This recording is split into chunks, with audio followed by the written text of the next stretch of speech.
গতিকে তেখেতে মানে গা ধুবলৈ যাওঁতে নাৰী পেটটো উলিয়াই ধুৱে যিটো মানুহ মৰিলে ডিব্ৰুগড়তে এৰিয়ে দিলে মৰিলে বুলি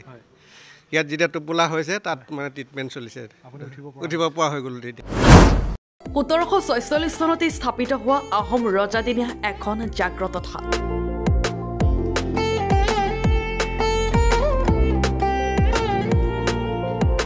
এসময়ৰ নাৰী পেটু ধোৱা থান নামে পৰিচিত এই থানখনৰ বৰ্তমানৰ নাম লখিমপুৰীয়া ডাঙৰীয়া পৰমপুৰুষ থান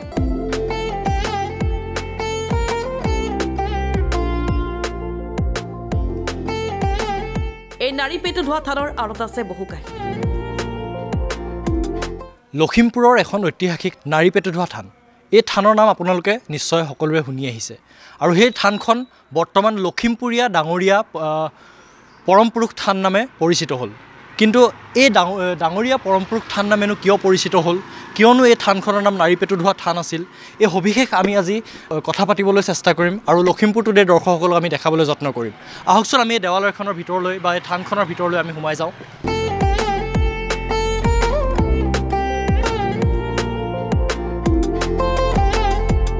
ৰাইজৰ মতে বহু মহিমা আছে এই জাগ্ৰত থানখনৰ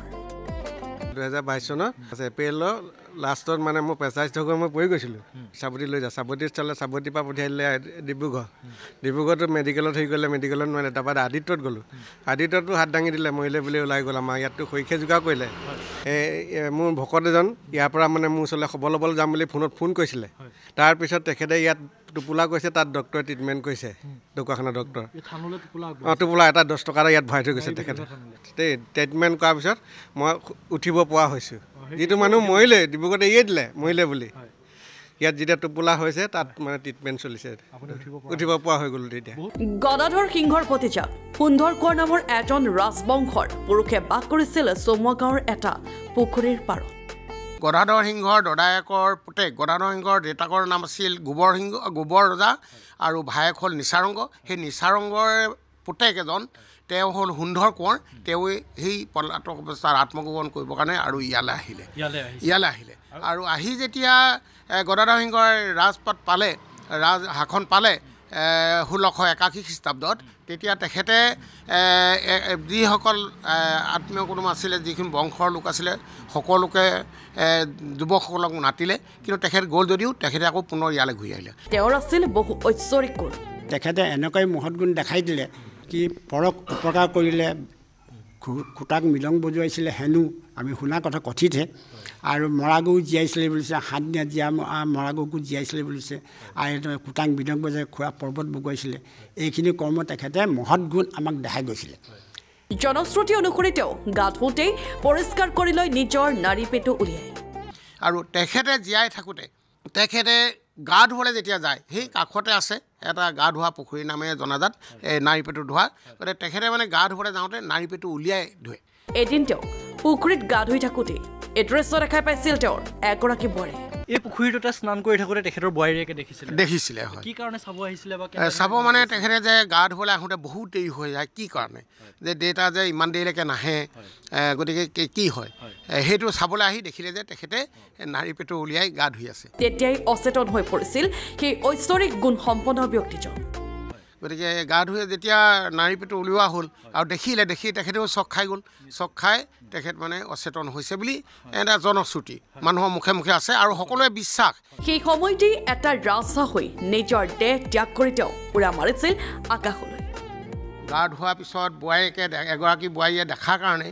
তেখেত অচেতন হৈ গ'ল আৰু তেখেতে ক'লে যে আমাক খুৱাই দিয়ক আৰু আঁঠুৱা এখনে ঢাকি দিয়ক যেতিয়া আঁঠুৱাখনে ঢাকি দিয়া হ'ল ঢাকি দিয়াৰ লগে লগে অলপ সময়ৰ পিছত দেখা গ'ল যে তেখেতৰ মৃতদেহ তাত নাই আৰু সেই যিসকল তাত উপস্থিত আছিলে দেখিলে যে এটা ৰাজহাঁহ হৈ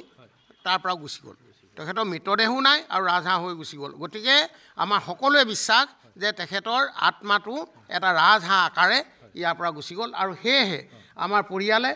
আমাৰ এই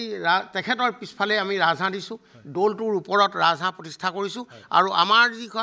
যিটো বাটচৰা আছে সেই বাটচৰাটো আমি এই ৰাজহাঁহ দুইফালে দুটা ৰাজহাঁহ দিছোঁ আৰু আমাৰ পৰিয়ালে ৰাজহাঁহ কেতিয়াও নোপোহেও আৰু ভক্ষণো নকৰে তেতিয়াই তেওঁক ডাঙৰীয়া আখ্যা দি স্থাপন কৰা হৈছিল এই নাৰী পেটু ধোৱা থানৰ পু নাতিসকলে ভাবিলে যে আৰু তেতিয়া মৈদাম দিয়া প্ৰথা আছিলে দাহ কৰা প্ৰথা নাছিলে এই পৰিয়ালত বংশত গতিকে তেতিয়া সেই পৰিয়ালে ভাবিলে যে আমি ইয়াতেই তেখেতক স্মৰণ কৰিবৰ কাৰণে আমি এভাগ মানে ঠাই হিচাপে বাছি লওঁ আৰু সেই ঠাইডোখৰেই কালক্ৰমত নাইধোৱা থান নামে জনাজাত হ'ল এতিয়া চমুগাঁৱৰ এই নাৰীপেটু ধোৱা থানেই হ'লগৈ লখিমপুৰীয়া ডাঙৰীয়া পৰমপুৰুষ থান আৰু শেষত আমি বুৰঞ্জীৰ লগত মিলাই বা সকলো ৰাইজে গ্ৰহণ কৰিব পৰাকৈ বৰ্তমান এই ভাগ থানৰ নাম দিয়া হৈছে লখিমপুৰীয়া ডাঙৰীয়া পৰমপুৰুষ থান এই থানভাগ দৰ্শনৰ বাবে আহে বহু দূৰ দূৰণিৰ ভক্ত আমাৰ শিৱসাগৰৰ পৰা সঘনাই আহি থাকে শিৱসাগৰ ধেমাজিৰ পৰা আহে আৰু আজিতো ডিব্ৰুগড় জিলাৰ এয়া ভকত বৈষ্ণৱ আইসকল বহি আছে তেখেতলোকে নিশ্চয় থানভাগ চোৱাৰ লগতে মনতো কিবা আশা লৈ আহিছে নিশ্চয় গতিকে আৰু ইফালেদি আমাৰ কাষৰ যোৰহাটৰ বা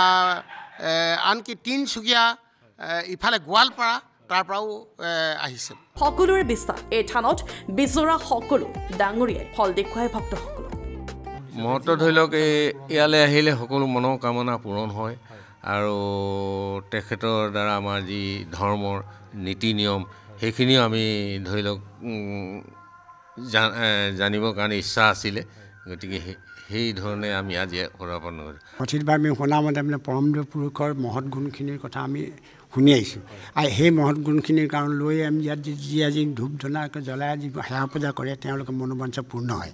যি ভাৱ কৰে তাকে হয় এই থানখনৰ আন্তঃগাঁথনিৰ বাবে এতিয়া উঠি পৰি লাগিছে স্থানীয় ৰাইজ আমি ভাবোঁ আমাৰ এই পৰমপুৰুষীয়া থানখন অতি সৌহাৰ্দ্যপূৰ্ণভাৱে জীয়াই ৰাখিব বিচাৰোঁ কিন্তু পূৰ্বপুৰুষসকলে যথেষ্ট কষ্ট কৰি তেওঁলোকৰ